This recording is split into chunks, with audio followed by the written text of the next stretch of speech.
రాక మా పాలకులు రాక పాలకు దాన లేక రైతాంగం భార్యాభర్తలు ఒక్కొక్కరు పోయి వానవడి తుఫాను రైతాంగం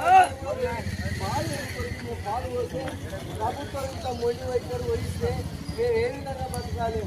మాకు ఈరోజు పంటలు లేక వర్షాలు లేక పాడిపైనే ఆధారపడి ఉన్నటువంటి రైతాంగాన్ని ప్రభుత్వం మొండి వైఖరి వహిస్తే ఎలాగా?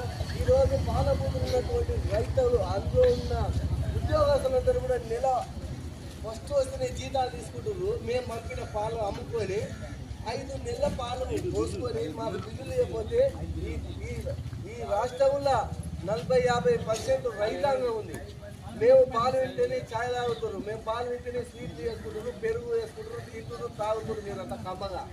కానీ మేము చచ్చిపోతున్నాం పాల బిల్లు లేక. జీతం మా తాను పని చేయడానికి వచ్చినోడు కూడా జీతం పైసలు